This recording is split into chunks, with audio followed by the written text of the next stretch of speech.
오늘도 값없이 베풀어 주시는 하나님의 끝없는 은혜를 누리며 승리하는 꿈미래 모든 분들이 되기를 소망합니다.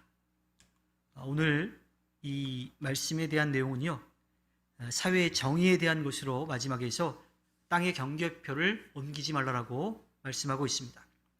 이 명령은 사회의 보호에 대한 이야기입니다. 사회 약자에 대한 보호에 대한 이 말씀인데, 구약의 고아와 과부, 나그네처럼 스스로 살아갈 수 있는 길을 찾을 수 없는 사람, 그 사람들을 기꺼이 도우라고 하는 이야기이지요.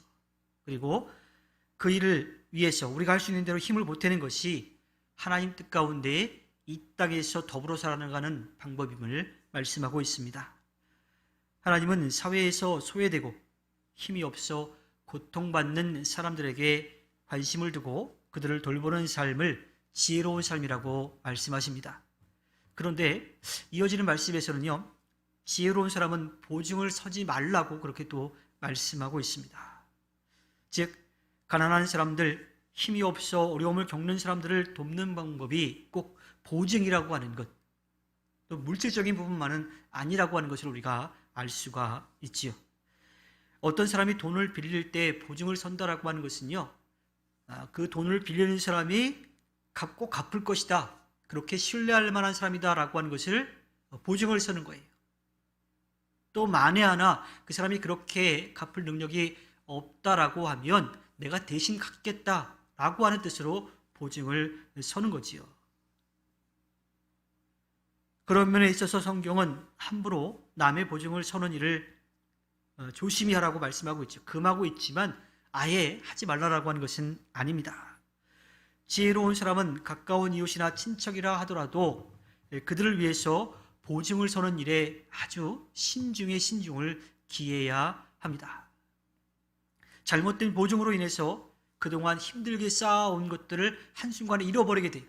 그렇게 되는 경우도 있고요. 또 그로 인해서 물질적으로 손해를 볼 뿐만 아니라 마음에도 큰 상처를 입을 수밖에 없지요. 그래서 물질적인 고통과 정신적인 고통을 함께 겪을 수 있기 때문에 조심해서 신중에 신중을 기해서 보증을 서라고 그렇게 말하고 있습니다. 그러므로 지혜로운 사람은요, 보증의 위험성을 분명하게 알고 조심스럽게 보증을 서야 한다면 조심스럽게 보증을 서야 하고 경솔하게 보증을 서서는 안 됩니다. 물론 성경이 보증 자체를 완전히 금하고 있는 것은 아니죠.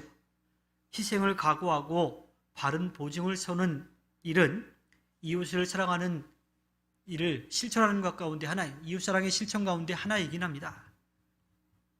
이웃을 도울 수 있는 힘이 있다면 기꺼이 기쁜 마음으로 도와야 하지요. 하지만 하나님의 지혜를 가진 사람은 함부로 무턱대고 그냥 보증을 서지는 않습니다.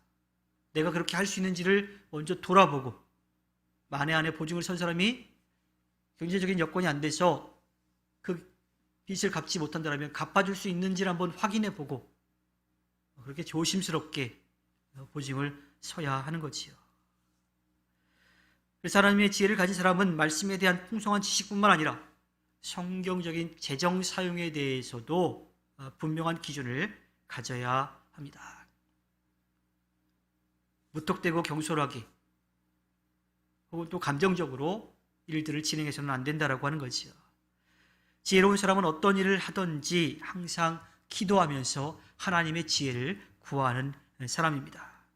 그리고 내가 어느 정도 할 수 있는지도 좀 잘 가늠해 보고 그 안에서 기쁜 마음으로 도와야 합니다. 경솔함과 성급함으로 보증을 서지 않도록 항상 신중에 신중을 기하라고 오늘 말씀은 우리에게 전해주고 있습니다. 도와야 하지만 무턱대고 도와서는 안 되고요. 할 수 있는 범위 내에서 지혜롭게 도와야 하는 겁니다. 하나님께서 허락해 주신 오늘 하루를 살아갈 때 힘에 겨워하는 이들을 우리가 할 수 있는 범위 내에서 기쁜 마음으로 도우며 하나님 앞에 영광을 돌리는 꿈미래 모든 분들이 되기를 주님의 이름으로 부탁드립니다. 기도하겠습니다.